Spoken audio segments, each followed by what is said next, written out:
Hey everybody, my name is Jay Addison, and today I'm going to give you an overview of some of the functionality of Wirecast Pro from Telestream.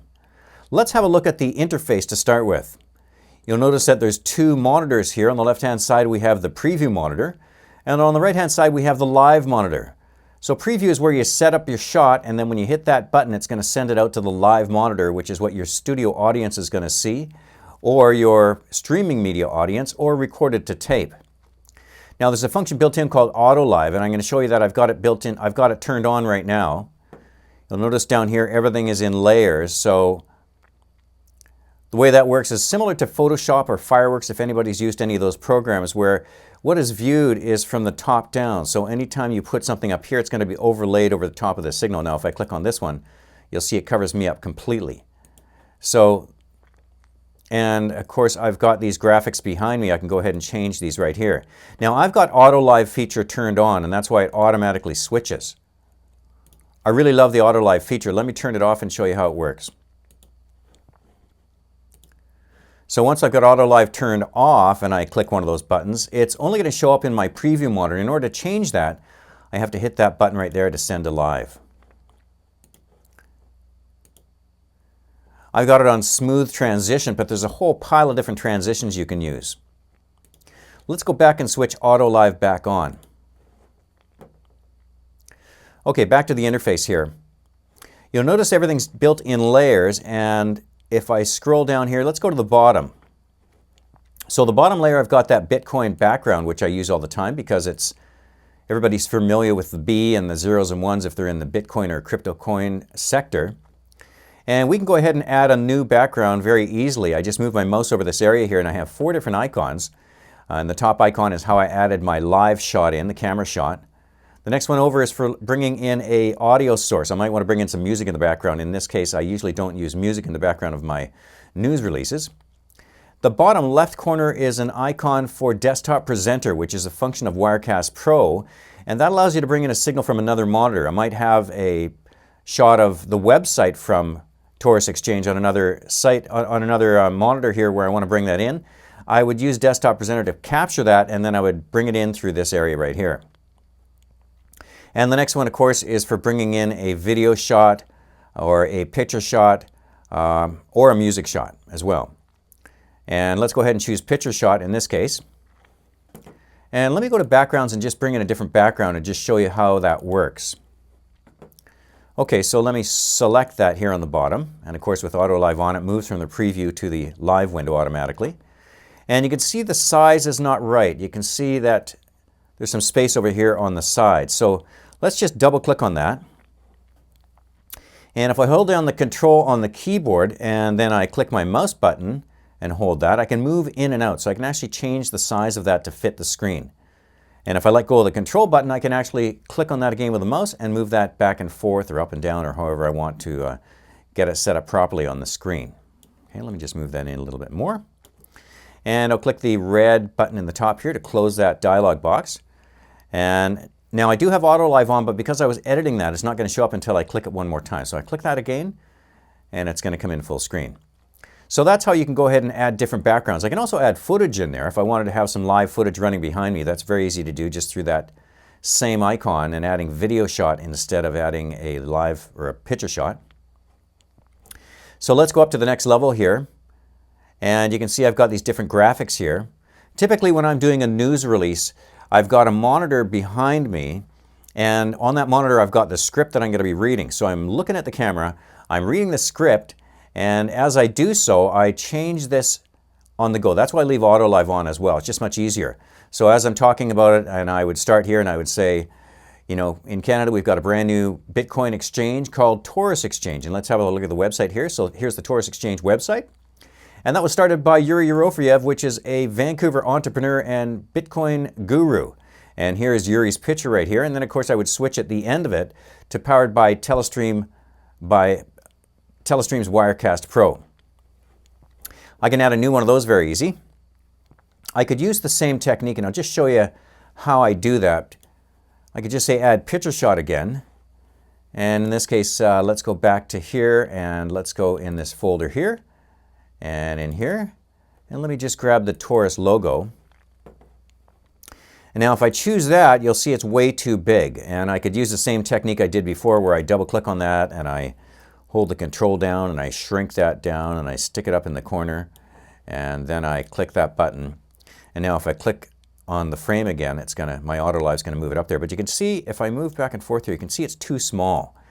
Now in order to get that the right size, the easiest way to do that, let me go ahead and delete this shot, and that's fairly easy as well by clicking this icon here. And you can't see it on the screen right now, but there's an option to delete the shot down below.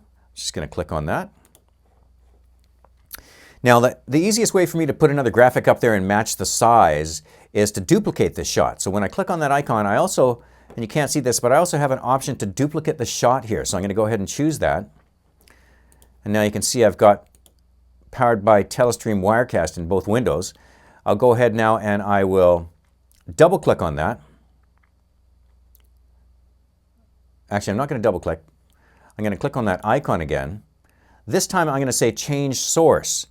And I'm going to move down here, and you can't see it, but there's an option to choose add picture from disk at the bottom here. And now I'm going to go ahead and choose that Taurus logo from the dialog box. And you can see that it's in my preview window right now. It's not on the live window, but you can see it's exactly the same size. So if I go ahead and click that, it's now going to move over to the live window. So that's how you add a graphic so that it maintains exact size and position. It's easy enough just to duplicate that shot and then change the source file, and it will replace it in the exact spot that you want. So great function built in here. Let me change that back to my Bitcoin background. And you can see on the next row up here, which is the third row down, I've got my camera source. And let's go ahead and double click on that and bring myself up here. And I'm going to show you how the Chroma keying works, because now I've got my audio here selected, so I need to select that source right there, which is my camera source, and you can see I've got it selected here now. And there's a number of things I can do. First of all, we have Chroma key here with this icon. And Chroma key works really, really incredible on Wirecast Pro. I got to say that I was using Boinks TV for a little while in the beginning, and it's a fun program for the Mac, and it's only $500. But Chroma keying, the people in the studio here has probably spent 4 or 5 months trying to get the lighting right, to get the Chroma key right, because if you've got too much lighting on your green screen, you're going to get a glow on your head. Now I shave my head so that it's actually easier to Chroma key out than it would be if you had hair. But you end up getting a bit of a green glow, and it looks really strange. It looks like a bit of an alien. So when I started using Wirecast Pro, everything changed. I mean, I was actually shocked, because you don't have to be as sensitive with your lighting at all. It just works amazing. And as you can see, I can turn that off, and you can see my green screen behind me right now. Now I just turn it on, it cuts it out automatically. You do have some other variables you can change here, but you don't even need to in most cases, because it just works so well. Clicking that button just keys everything right out. So that's how you use the Chroma key. Now, the other thing I can do with Chroma key is, let me just switch that off again. You've got a cropping tool here. So I could actually go in here, and let's say I take the right, and if I had something here I needed to chop out, I could go ahead and do that right here. So, but I got enough room here, I don't really have to worry about it. There's another function here, the second icon in, which allows me to move the signal around. So let's Chroma key myself out again first of all. Let's go to that second icon, and now I can move myself anywhere I want on the screen. So it works the same as any of the other graphics. Anything that you bring in, you can go ahead and move it. And by the way, let me just move this over a little bit, because you can see this actually changes on my preview monitor in real time, and that gives me a better indication of where it's going to be sitting on the screen. And also, you want to make sure you don't have yourself too high up, because you can see there's a blue gap down there at the bottom. So I'll move myself down, and I'll move myself over. But I can actually use that control button and zoom myself in or out as well if I want to make myself small. And you need to do that when you're using some of the pre-built templates. But in this case, I don't have to worry about it. I can actually bring myself in. That probably looks good. I might shrink myself down a little bit more, so I got a little bit more of the gap at the top. And I move myself down, and that looks about good. So I'll go ahead and I will click the red button. Now I might be a bit of a different size here, so if I click on that again, yeah, you can see that it just moved myself over and it brought myself down a little bit. So that's a great function built in there. Chroma keying works just beautiful on this system. You can bring in more camera sources through here as well, so you can switch between people that are on different cameras. I'm gonna do some other videos for you to show you how to use some of the other functionality. But this one is basically just showing you what I do when I'm producing a video for Reuters Insider Financial Network for the Bitcoin or crypto coin sector. So now let's go ahead and add a graphic over top here. I'm going to add my name in there. So I can do that right here. Now what I need to do in this case, instead of selecting add picture shot, I'm going to say add new shot. Now I have a blank shot there. And by the way, you see there's a blank shot on the left-hand side of every one of these. You need to leave a blank shot on the left-hand side, because if I want to get rid of myself for a moment, I do that like just by clicking the blank shot. Or even these graphics, I want to remove them, I just click on the blank shot and they fade away. So anytime you want to change something, and I'll show you why it's really handy. In this case, I'm going to bring up my name. And as I do so, let me bring those graphics back up. As I do so, just like any broadcast, you're going to want to have your name fade in and fade out as I introduce myself. So now that I've got this added shot here, I'll just double click on that shot. And it brings up some pre-built templates and some virtual sets. I'm going to do some videos on the virtual sets another time for you and the templates, but for now I'm just going to click cancel. I'm going to click the plus button here to add a new source. And I'm going to click this T button here to bring up some pre-built templates for titling. I'll go down and I'll grab one that kind of looks good for this background and this whole video shot we're working on. And again, on the preview window here, you can see what it looks like. You can see the size and the positioning and everything, and obviously it's too high up right now, so I could go ahead and move that down into place. It says coming up, which we want to change, so let's go ahead and click on this T icon, the fourth icon in. I'll change that to my name. I may want to change the size. I'm on a Macintosh, so it's fairly easy to change your font. I'm going to scroll that up a little bit. And I will write down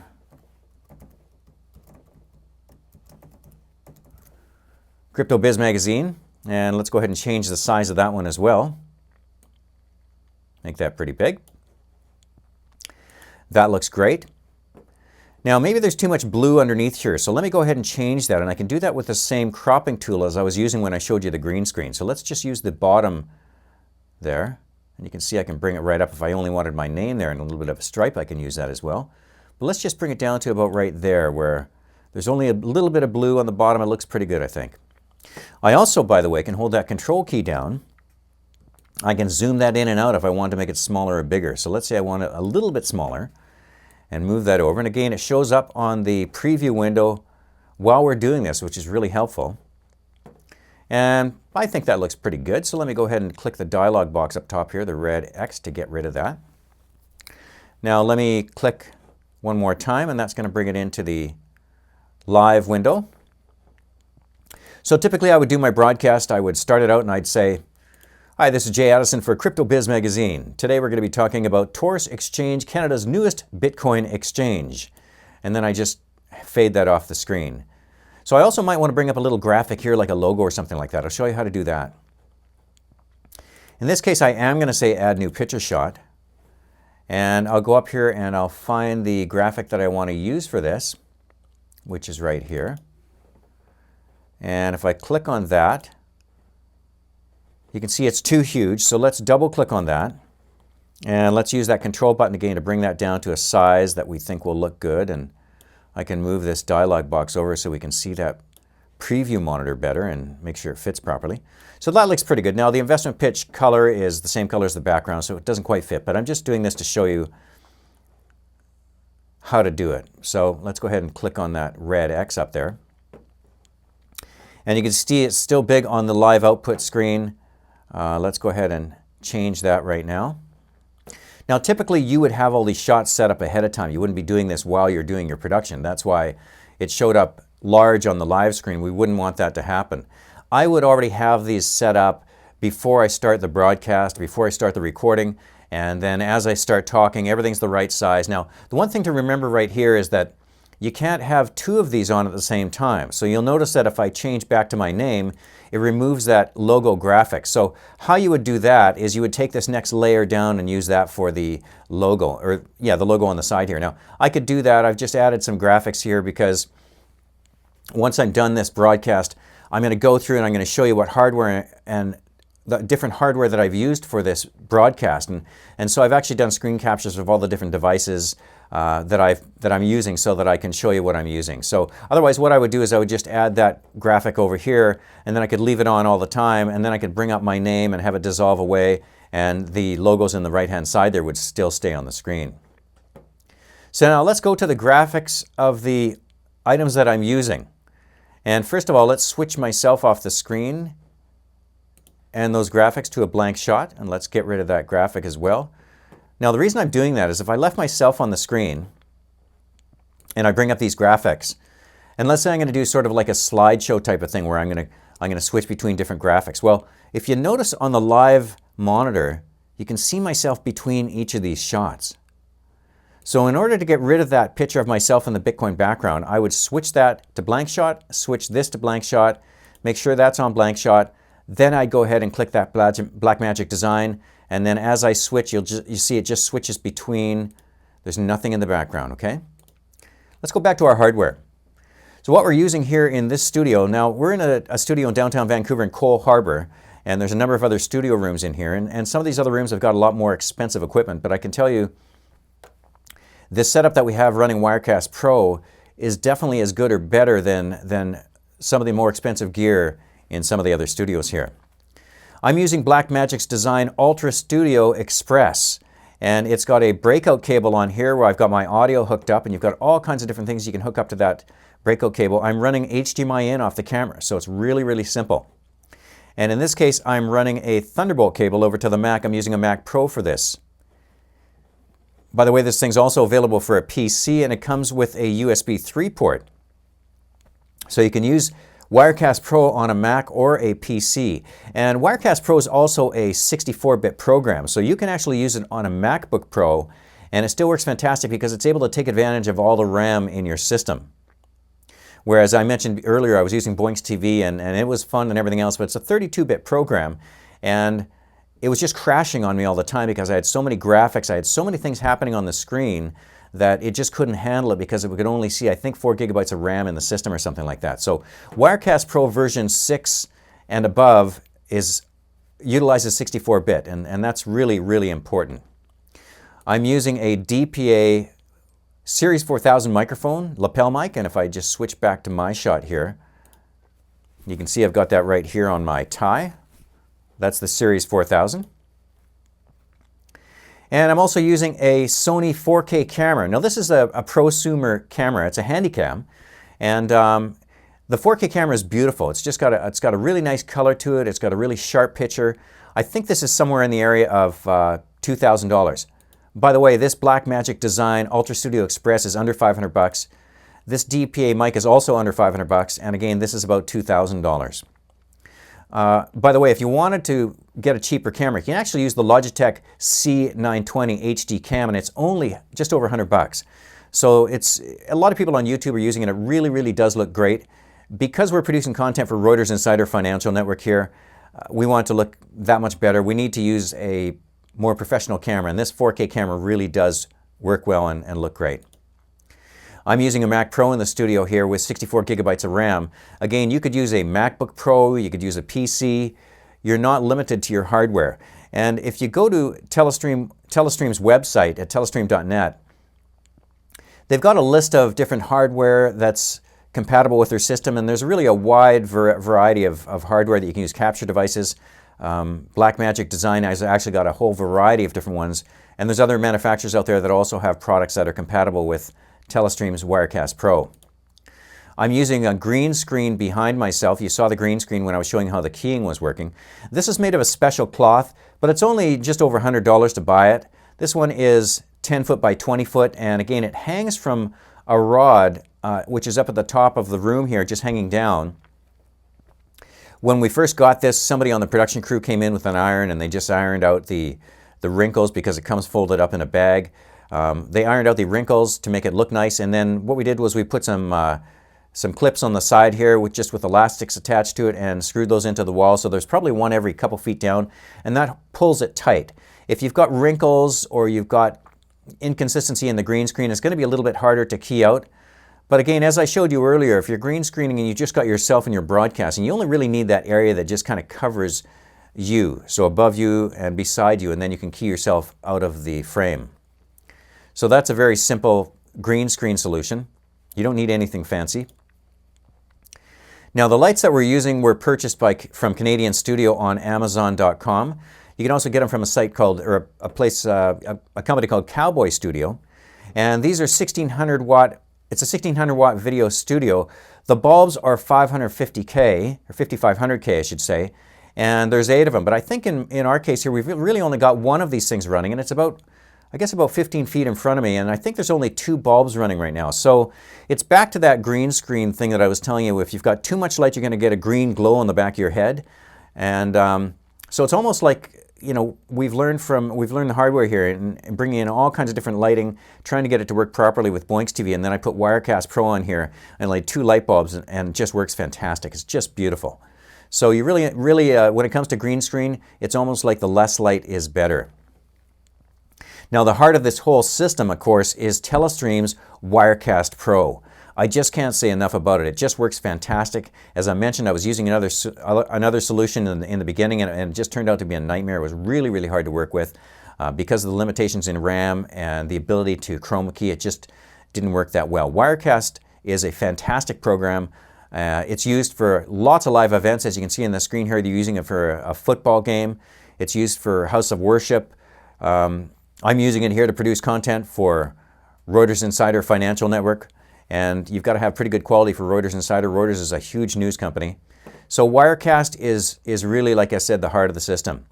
What I'm going to do is I'm going to leave this screen up. When I finish this off, I'm going to have this as our ending screen and make it really easy for you to click that button and get a free trial of Wirecast or to learn more. I'm also going to put in the description down below a link to each one of these different products that we're using in the studio here, so that if you want to get those products or get more information on them, you can just click those links. And if you have any questions or comments, you can go ahead and leave that in the comment section. If you have questions, I'll try and answer those questions for you. So let's just switch back to me for a moment here and put a Bitcoin background up there and put our powered by Telestream Wirecast up there. And thanks for watching. It's been great taking the time to show you how to use Wirecast from Telestream. I love the program. Thank you.